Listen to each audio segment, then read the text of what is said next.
Let's start today's episode. Welcome back, Period Besties. We have an amazing expert joining us next week to talk all about endocrine disruptors, but we want to share with you what we've been doing to really help reduce our toxic load and simple, fun things. And then you can learn all of the more research, detailed information next week when Laura Adler joins us. But we just thought this would be a good way to support all of us. I think the big conversation in the news lately with a lot of the EPA regulations rolling back, but I've actually been talking to a lot of my friends more about this recently. So just sharing some ways that we really try to take care of ourselves as much as we possibly can without stressing over the things that we can't control, which I think is one of my biggest lessons in my life. Same here. So the first thing that I want to share is just taking off your shoes when you come in your house and doing that with your guests as well. I actually had a friend visit me this past weekend, and my boys tell everybody to take their shoes off when they come in the house. And we were having a conversation about like why. And I was letting her know that that's honestly one of the best things that you can do to reduce your toxic load is just being off your shoes in the house and just being barefoot or wearing house shoes, slippers, whatever it is. And she was really surprised. But all of the dirt and the grime and everything that's on the streets or in the grass. I mean, I live in a neighborhood where they don't, for my house, but they do Roundup in my neighborhood. So then I'm going to be walking in the grass, bringing that in my house. So everything stops in the garage before we even enter the house. And that is simple. That costs no money. All you have to do is take your shoes off. It's one of the best things that you can do. And I grew up actually in a house where we didn't wear shoes inside. So if you didn't, it might take a little bit of time. It might feel uncomfortable. It might feel strange to not do that, but that's just the way that I grew up. So it's kind of like easy to incorporate that. And then when you actually learn and see what's on the bottom of your shoes, you're like, okay, I'm not going to bring that nastiness into my house. Oh, for sure. I have house Crocs. I have house winter slippers. I have house flip-flops for the real hot part of summer. And my husband does too. He's got slippers and flip-flops, like all of this house stuff versus the outdoor shoes that don't get worn in the house. Yeah. And we stop on the way out the door to switch our shoes before leaving and then coming in, same thing. And you know what? One of the first things I did when I started really learning about the toxic load was to switch out all of my cooking stuff. So I had some like hand-me-down Teflon pans, which it turns out they get worse and worse and worse for you the more that they're cooked on and the sealing is starting to break up and stuff. So I got rid of anything that was non-stick in the house, and I have cast iron, I have stainless steel, I have glass. A lot of it I got a deal, like my stainless steel copper bottom pans I waited for a long time to get those on a good sale. A lot of my glass I've gotten from flea markets and garage sales and stuff. So I have Corningware and that kind of thing from those. And my cast iron, same thing. I've rescued a lot of cast iron from garages and yard sales and whatnot and take it home, stripped them and re-seasoned them. And the cast iron is the original non-stick, right? Like if you want slippy eggs, you need to make them in a cast iron pan if you really want them to be like good. So cast iron is the original non-stick. And that's what we use for non-stick stuff. But yeah, and ceramics. There's ceramics coming out now as well, more and more, like the Le Creuset was the classic example of a ceramic coated cast iron.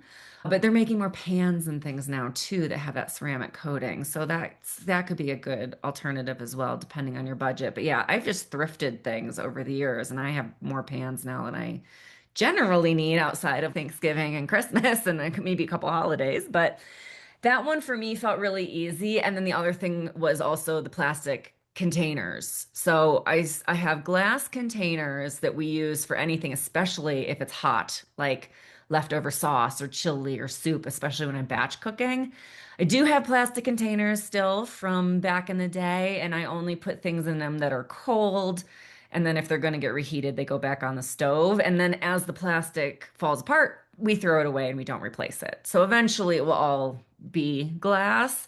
But for the moment, we still have a lot of plastics that I'm also not willing to just throw away plastic that's never going to decompose, that's perfectly usable. So just the cooking angle for me was really important. And it felt really easy because it's not like go out and buy glass all at once. It was like, oh, these ones are on sale. Let's grab a bit. So yeah, that's another one that take your time, but just, as things kick off, go replace it with glass instead of plastic.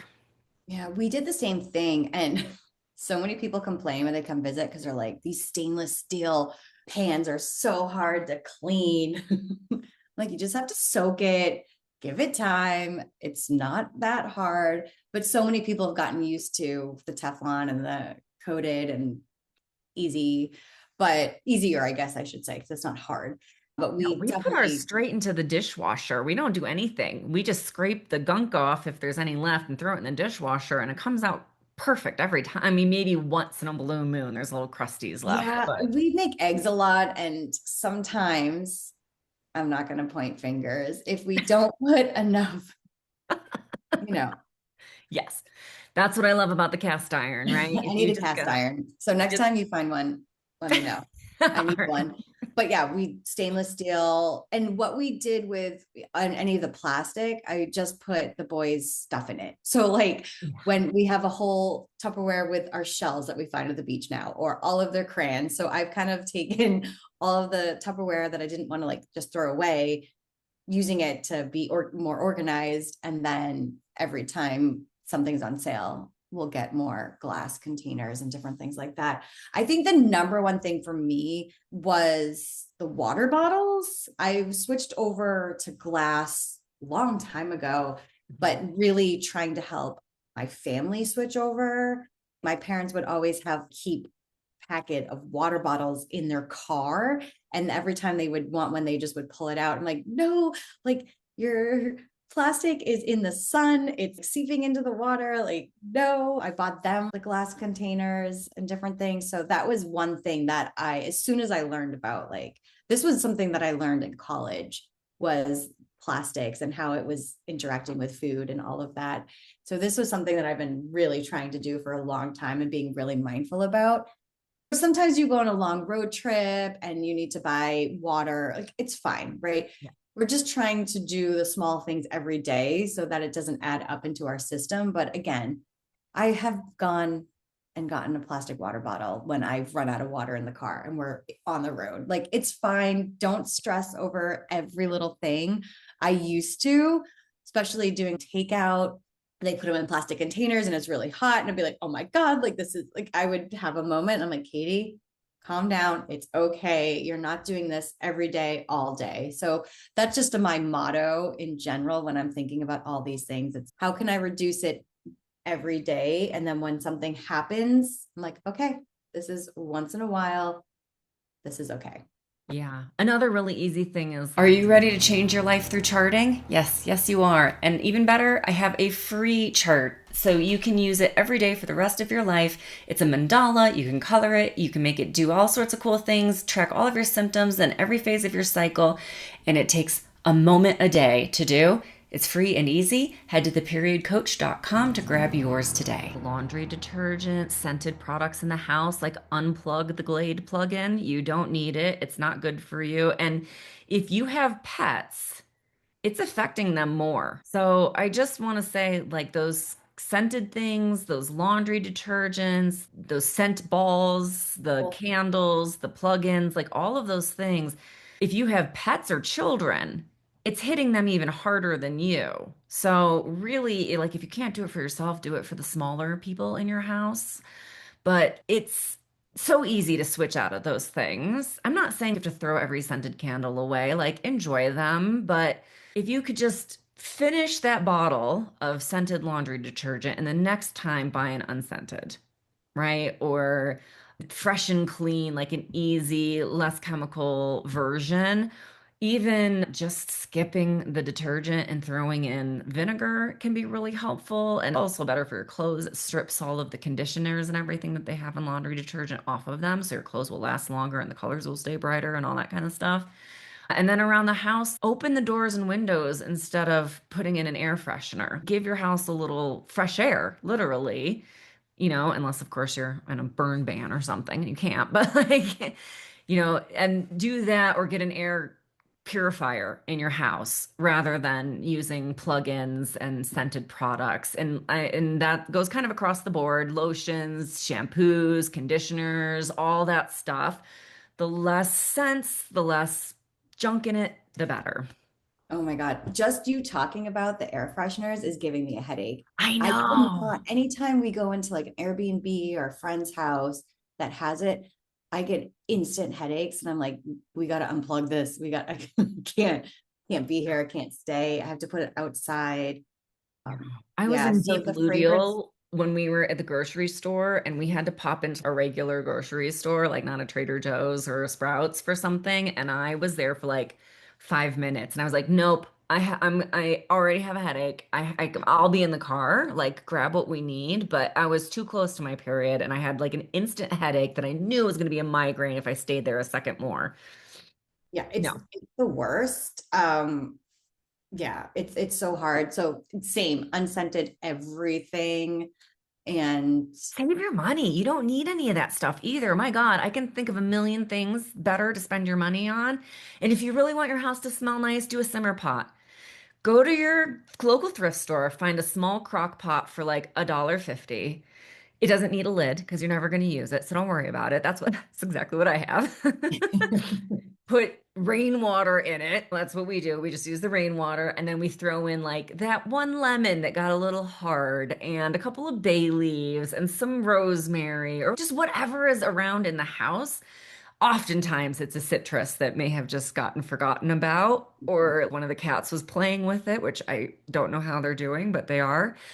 And so it's like, okay, into the simmer pot you go. So if you really want your house to smell nice, cinnamon stick, some orange, like do a simmer pot, burn a little sage through the house. If you've got some locally resourced sage, try not to buy it online from junky places. But like there are other ways to do it. And in fact, burning herb bundles, there's a lot of them. There's pine, there's sage, there's herb stacks that you can do it with that are all actually kill off the bacteria and junk in your house. Lavender, like all of these things that you can bundle together and burn and just sort of wave around the house a little bit actually do kill off extra bacteria. So if you really want to like freshen it up and change up the scent, you can do something like that. In the winter, we have fires in the house, in the fireplace a lot, and I often will throw a handful of herbs on there or something just to get a nice scent in the house going. But yeah, there's just so many other ways you can do it that don't involve chemicals. and you will notice a difference. You Yeah. will have probably less headaches that you weren't even aware that that was causing the headache. And I did this way before I had my children, and thank goodness. So I didn't have to like make a huge makeover for myself post children. And anytime people gift us things that smell, I'm like right back out. Like I re-gift it. Oh, immediately. Sorry, everyone Same. listening Same. who's Yep. giving me a gift, Absolutely. like I'm going like, back. this is going to be an amazing present for somebody at Christmas. Yeah, but not me. It's just one of those things. And it's all of this is not going to cost you anything. Yeah, it's going to save We're you actually going money. to save you money. Yeah, absolutely. I mean, that's the thing. Like a lot of the marketing for scented products is based on your shame, right? You're not keeping a clean enough house, woman. You don't smell fresh enough, woman, right? The original Lysol was originally a douche for women. Like that's how bad it was. So a lot of the scented products, perfumes, laundry, all of that stuff is marketed to us to be ashamed of it's not smelling like a fresh daisy, right? If you're really stuck into those scented things, also think about why I mean, because I know the instinct is, well, because it smells nice, but does it really? But is that the marketing, right? You've had a lifetime of this marketing. So Try and have a little conversation in your head too of like the marketing versus reality and what's really best for you. And in a world where you are going to have a lot of toxins and endocrine disruptors and things that are coming at you that you can do nothing about, what you can do is patriarchy your life. And one of those steps is getting rid of all of those scented products that are made to make you feel like less than because you're not a good enough woman to keep up your house or your body or whatever. So just have a little thought there.